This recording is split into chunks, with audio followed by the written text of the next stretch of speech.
Hi everyone, I'm Mary Sia, and this is Michelle Sia. and today we are here with Dr. Camlin, an assistant professor in the School of Biological, Environmental, and Earth Sciences at the University of Southern Mississippi. Dr. Camlin, we're so honored to have you here today. Yeah, thank you for coming.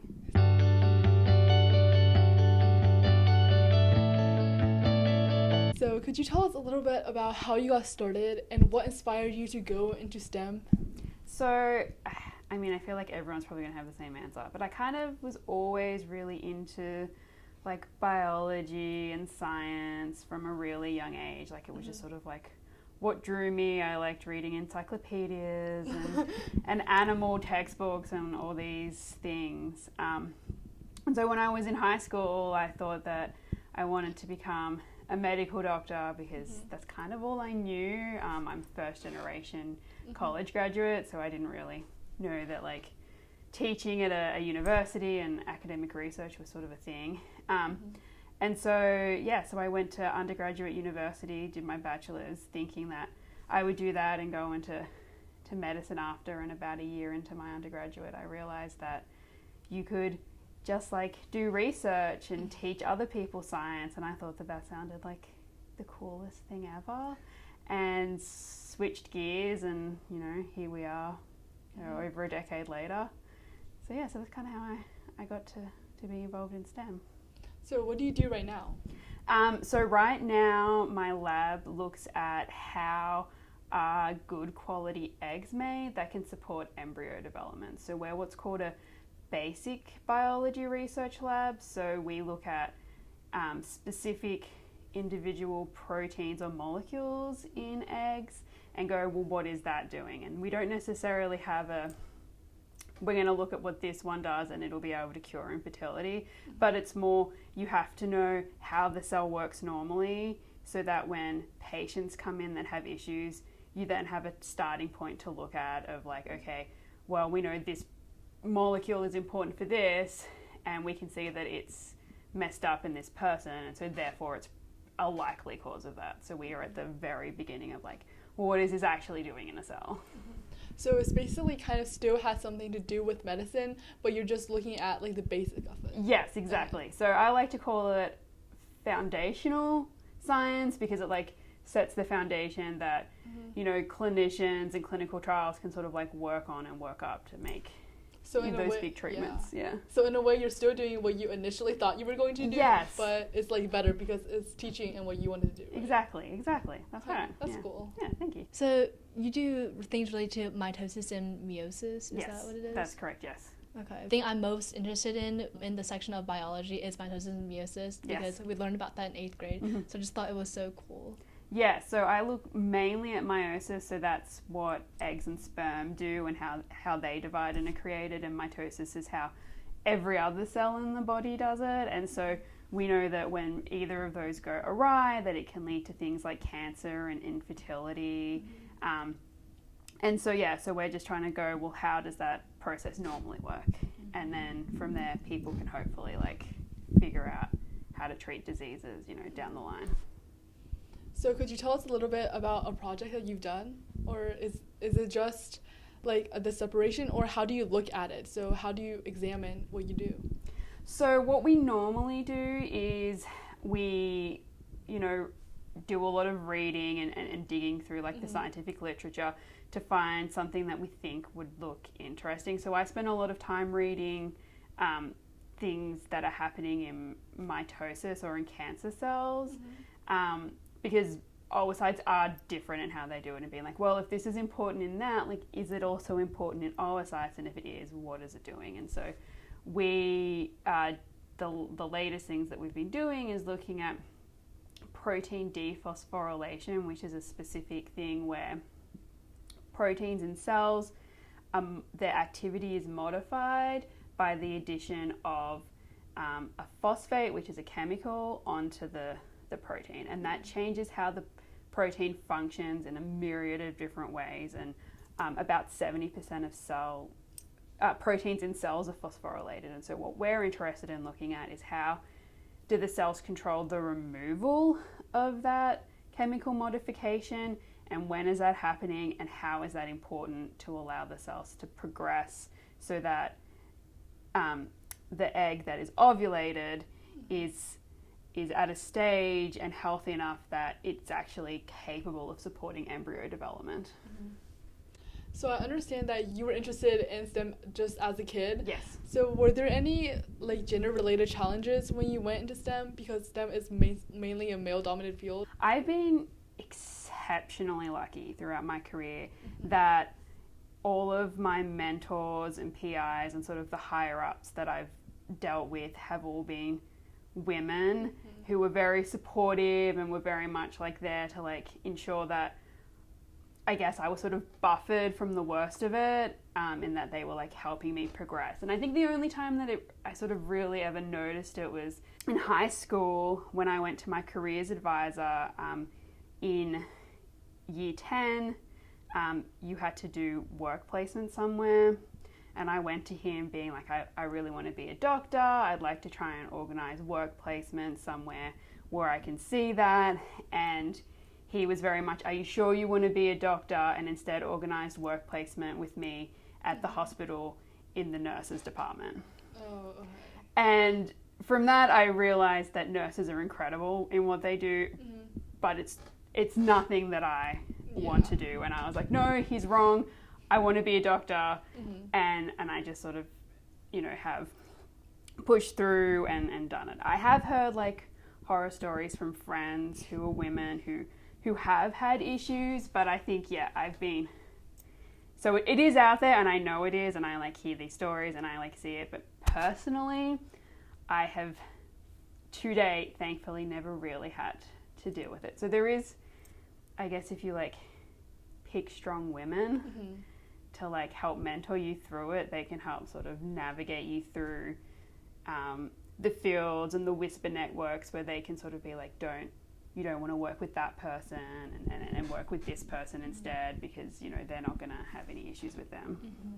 So you talked about like having women mentors and everything. How did that impact you, like them encouraging you? I think it was really, really good. So for my PhD, I had 2 women who were my mentors, and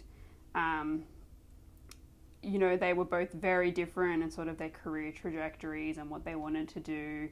And so I sort of saw like how you can sort of like take it. One decided that, they didn't want to be in academia anymore. And so when they got pregnant, they sort of like semi-retired out of it. And then the other one had decided that she didn't want to have children at all. And so she, made this career and sort of just like, was very successful and was very high up. And then when I started my postdoc, again, my mentor was a woman who had decided not to have children.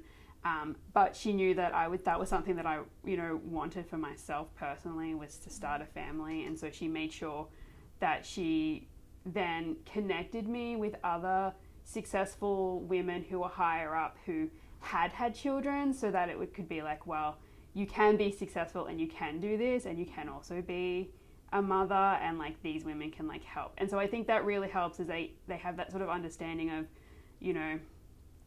having kids as a woman, it sort of does impact you more if you're a person with a uterus and a person without a uterus having kids, because you have to, carry the child, and there is all those medical sort of things associated with it.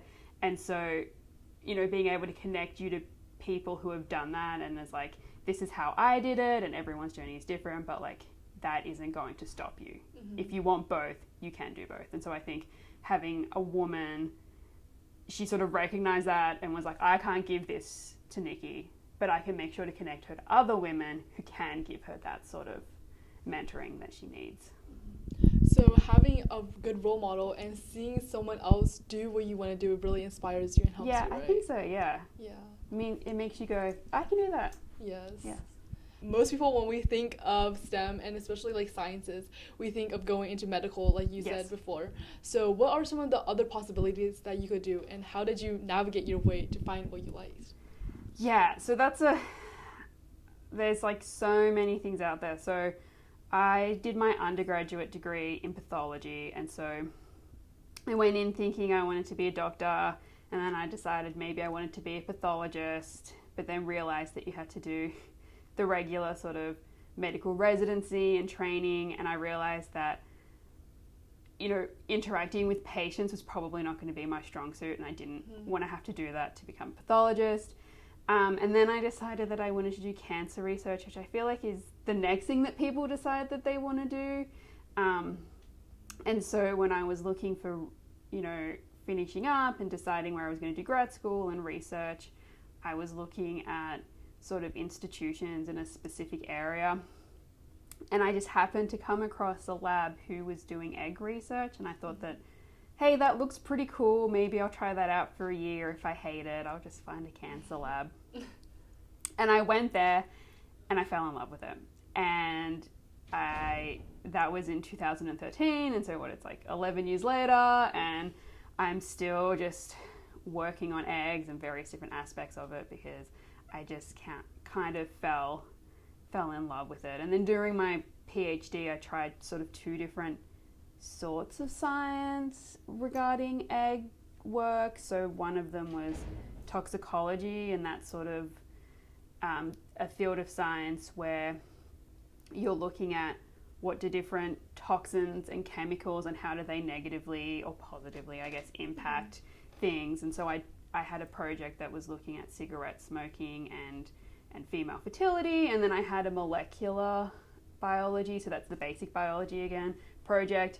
And so I kind of realized, well, I like the molecular side of things, and I'm not in love with the toxicology, and I can't see myself sort of doing that. So I guess it's one of those things where you just sort of sample little things, and then you eventually, you know, even if you're working on a cell that you don't like, maybe you go, well, I didn't like the research question, but I loved that technique that I was doing. So like, now let's try and find a research question that I'm interested in that also is using this. Or maybe you're like, I'm really interested in this question, but I hate how we're answering it. So now I'm going to try and find a different way to answer this question that I'm interested in. And so it's just, yeah. And then just talking to people, and then you network and you go to conferences and you get all these new ideas, and it's sort of, the more you do science, the more you get exposed to different things, and then that sort of helps you go, well, that's cool, like I want to do that now.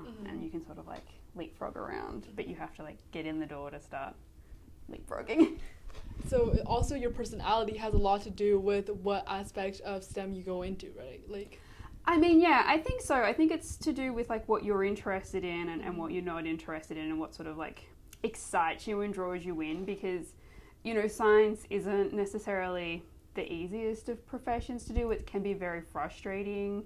You know, there's a lot of failure in science in terms of when you do experiments, a lot of experiments just don't work for various reasons. So you spend a lot of time trying to figure out why it's not working.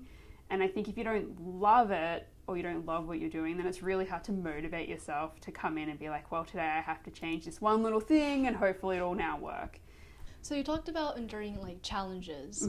So how do you overcome those challenges? Like, for example, if you had many mistakes in one experiment, and it can be really frustrating, and then sometimes like you want to quit. So how do you overcome that mentality? Yeah, so one of the things that I try and think about and embody is that every time you make a mistake, you're learning something new. So you're either learning, oh, I thought I could do that, or I thought I could skip that step and now it turns out I can't, or you're learning something new about, like, maybe you're trying to develop something new for the first time, and so like, yeah, it didn't work, but now we're one step closer. And so it's that sort of thing of always make new mistakes, because those new mistakes are bringing you in the right direction. And then the other thing that I always try and sort of instill is that, you know, bring it back to what is it that you're trying to answer? Like, what is the fundamental question? And so, okay, we've tried to answer it this way, and, you know, we're not a methodology lab, so we're not trying to fix or work out how this method works. And if it's not working for us, let's like take a step back and go, okay, what are we trying to actually answer with this? And if that's not working, what's something else that we can do that will answer the question, but using a different way or a different method or a different sort of thought process? and sort of have that. And then also, at least in terms of like planning experiments for people, always try and have something where, you know, maybe there's a harder set of experiments, but at the same time they have like an easier set, so that there's like the little wins to help keep you motivated while you're trying to like do something that's a lot harder, but like once you get it, there's that real satisfaction of like you've gotten it, and now you know how to do it, and you can like do it again and again. So like being in science and STEM, it's not about just learning like the science aspect, but also test your patience, and Yes. And it also teaches you a lot of like values, like problem solving skills and all of that, right? Absolutely. There is a ton of people that, you know, have PhD in science and then have gone off and they're not necessarily working in science anymore, but they've leveraged the skill sets that you learn how to troubleshoot, you learn how to think outside the box, how to read new data, like, and synthesize it into new questions. And so they end up working in, you know, all these different fields that you don't necessarily like think about, but all the skills you learn in graduate school to become, you know, a doctor in science, you know, helps. Like I know of someone who they got their doctorate in basic biology, decided they didn't really want to stay in science, got a master's in law, and are now a patent attorney for science patents. Yeah. And so there are all these like skills, you know, I don't want to say soft skills, but I think that's what people would call them, that you learn in science that isn't just sitting at a bench like pipetting up and down and stuff. It's the way of thinking and a mentality that comes with it. And then you talked about like the patent lawyer for science. So like even though they learned science, they still used it in their next job. Yes. But it was like a niche aspect, so I bet they're also making a lot of money by doing that too. Exactly. So, you know, there are patent lawyers that do patents for different things, and so obviously having someone who has a science background means that when someone submits a patent for something scientific, well, then they can give it to them and they'll be able to understand the science behind it as well as the legal side of it to, you know, to make the decisions on, I'm not exactly sure how patent lawyering works, but to make the decisions that are important for, you know, giving someone a patent, Yeah, so even if you go into science, it doesn't mean you have to be a doctor or a teacher. You could also go into law, which most people, I feel like, we don't think of, because when we think it's because you're good at writing, and then you go into law, and then if you're good at science, you go to science. But you can actually have both. Exactly, yeah. So you can sort of, you know, pick and marry and do different things, for sure. Because I know especially in high school, when we're taking science classes and we think we don't want to go into anything like science or STEM related, we think we don't need to pay attention in the science class. But there's actually so many aspects in science that go on further than just the class. Exactly. And even just scientific literacy in terms of, you know, understanding how the world works is sort of a really good thing in terms of, you know, when vaccines come out, you know, having just that scientific literacy of like understanding like how the scientific process works, so you're not like, sort of thing. Yeah. Honestly, it's not just about like fields wise, like you can have a science background and then go into law, but I feel like you can also grow as a person by overcoming those challenges. Exactly, yeah.